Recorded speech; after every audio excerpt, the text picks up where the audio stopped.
일부 폴리네시안 네피림의 후예. 안녕하세요. 오늘은 태평양 한가운데 별과 파도를 길잡이 삼아 섬과 섬을 이어온 사람들, 그 첫 번째 여정으로 폴리네시안의 이야기로 문을 열겠습니다.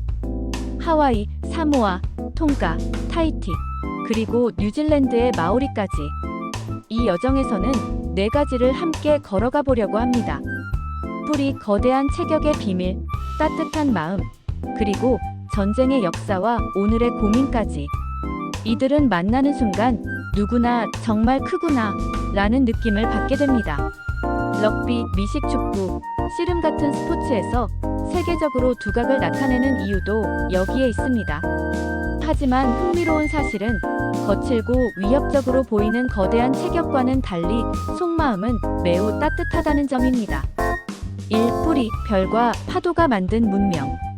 폴리네시안의 뿌리는 라피타라 불린 항해자들에서 시작합니다. 이들은 3000년 전 서태평양에서 출발해 톤가와 사모아로 퍼져나왔고, 그 뒤 폴리네시안 문화가 형성되었죠. 무엇보다 놀라운 건 항해 기술입니다. 나침반도 GPS도 없이 밤하늘의 별자리, 해와 달의 위치, 해류와 너울, 바람, 바닷새의 비행 경로까지 기억해 섬을 찾아갔습니다. 이 지식은 노래와 구전으로 대를 이어 전해졌고, 오늘날 하와이의 전통항해 카누, 호쿠레아가 그 유산을 다시 증명하고 있습니다. 고고하게 눈으로 보면 라피타는 독특한 점각 무늬 토기를 남겼습니다. 그런데 사모아에서는 약 2800년 전, 톤가에서는 약 2000년 전을 전후해 이 장식 토기가 사라지고 소박한 플레인웨어 단계를 거친 뒤 도자기 생산 자체가 중단됩니다. 물질 문화의 변화였을 뿐 사람과 지식의 연속성은 이어졌고, 이 뿌리에서 오늘의 폴리네시안이 나왔습니다. 폴리네시안 항해는 더 동쪽으로 뻗어 하와이, 라파누이, 그리고 남쪽의 아오테아로아, 뉴질랜드까지 닿습니다. 뉴질랜드는 인류가 마지막으로 정착한 큰 땅 가운데 하나인데, 마오리의 최초 정착 시기는 대체로 서기 약 1200년에서 1300년경으로 알려집니다. 별과 파도를 읽어 도달한 문자 그대로 바다 위의 문명이었습니다. 거대한 카누, 항해술, 공동체적 협동심이 이들의 무기였습니다. 장거리 항해와 개척 생활은 자연스럽게 체력과 지구력이 강한 사람들만 살아남게 했고, 이 과정에서 큰 체격이 선택되었습니다. 일부 사람들은 이들의 거대한 체격을 가리켜 성경 속 네피림의 후예가 아니냐는 흥미로운 상상을 하기도 합니다. 2. 폴리네시아 5대 민족 이야기. 하와이. 약 1500년 전 타히티와 사모아에서 건너온 항해자들이 하와이에 정착했습니다. 하와이 하면 떠오르는 건 바로 알로하 정신. 따뜻한 환대와 미소, 훌라춤과 우쿨렐레는 세계인의 마음을 사로잡았습니다. 오늘날 하와이안들은 미국 사회 안에서 살아가지만 여전히 뿌리를 지키려는 노력이 이어지고 있습니다. 사모아. 사모아는 폴리네시아의 심장이라 불립니다. 아이가 라는 개념은 사회의 중심이며 모든 생활의 기반이 됩니다. 전통춤, 노래, 그리고 공동체 중심 문화는 오늘날까지 이어지며 세계 곳곳에 흩어진 사모아인 디아스포라를 강하게 연결합니다. 럭비, 미식축구 선수로 활약하는 사모아인들의 모습은 더 이상 낯설지 않습니다. 톤가. 톤가는 현재까지도 전통 왕정을 유지하는 나라입니다. 규율과 질서를 중시하고 전사 문화가 강하게 남아있죠. 럭비와 씨름에서 보이는 톤가인의 강인함은 단순한 스포츠 실력이 아니라 오랜 문화의 반영입니다. 타히티. 프랑스령 폴리네시아의 중심, 타히티. 이곳은 프랑스 문화와 전통 문화가 결합된 독특한 곳입니다. 화려한 타히티 댄스와 꽃 장식, 다채로운 의상은 전 세계 관광객을 매혹시킵니다. 마오리. 서기 약 1200년에서 1300년경 타히티와 쿡 제도에서 온 항해자들이 뉴질랜드에 정착해 마오리가 되었습니다. 대표적 문화는 전사춤 하카. 뉴질랜드 올블랙스 럭비팀의 하카는 세계적인 상징이 되었죠. 얼굴 문신 모쿠는 부족의 정체성과 역사를 담고 있으며 마오리는 정치, 예술, 교육 등 현대 뉴질랜드 사회의 핵심 구성원으로 자리 잡았습니다. 3. 거대한 체격의 비밀. 장점이 위험으로. 폴리네시안을 떠올리면 많은 분들이 큰 키, 굵은 뼈대, 풍부한 근육량을 먼저 이야기합니다. 학자들은 여러 설명을 내놓죠. 거친 파도, 장거리 노적기, 식량 운반, 이런 환경은 체력과 근지구력을 요구합니다. 식량이 들쑥날쑥한 환경에서는 먹을 수 있을 때 저장이 유리했습니다.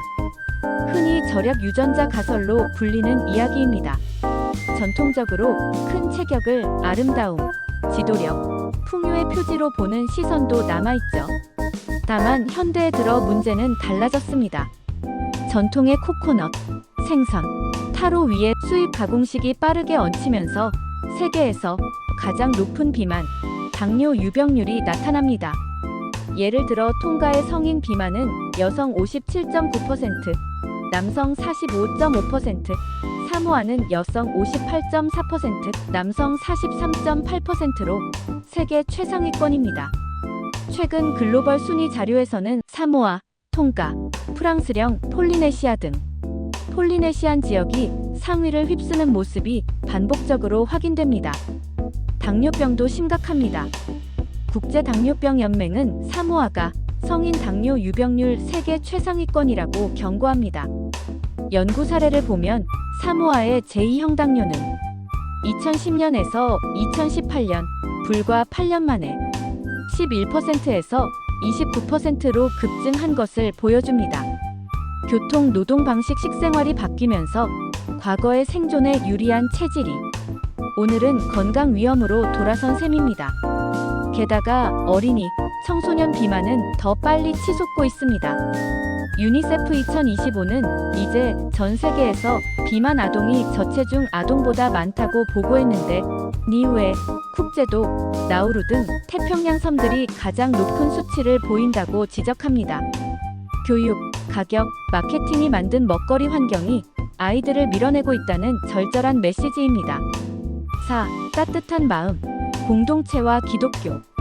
폴리네시안의 따뜻함을 설명할 때 자주 듣는 말이 있습니다. 하와이의 오하나 가족 공동체, 사모아의 아이가 대가족 친족 공동체. 이 말 속에는 피 한 방울만이 아닌 함께 책임지는 넓은 가족의 뜻이 들어있습니다. 그래서 손님을 축복으로 맞고 마을이 슬픔과 기쁨을 나누는 풍경이 태평양 곳곳에서 이어집니다. 여기에 기독교가 깊게 스며들었습니다. 1797년 런던 선교회의 선교선 더프가 타히티에 도착했고 1820년에는 미국 선교사단이 하와이에 상륙했습니다. 1830년에는 선교사 존 윌리엄스가 사모아에 도착해 복음 전파에 불을 붙였습니다. 통가는 헌법의 주일 성수를 명시할 만큼 신앙의 색이 짙습니다. 마을 아이들의 합창, 주일의 정적, 예배 뒤에 이어지는 나눔의 식탁, 이 모든 장면은 폴리네시안의 따뜻함을 지탱하는 일상의 신앙입니다. 뉴질랜드의 마오리 사회에도 기독교는 토착 신앙과 어깨를 맞대며 뿌리내렸습니다. 19세기 말 테쿠티가 세운 링가투, 1918년 TW 라타나가 시작한 라타나 교회는 성서, 예언, 치유의 전통과 마오리의 정체성, 권리 회복을 함께 품어냈죠. 오늘도 이 전통은 와나우와 이위 공동체를 묶는 상징으로 살아 움직입니다. 5. 전쟁의 역사, 상처 위에 세운 화해. 이 지역의 역사는 평온하지만은 않았습니다.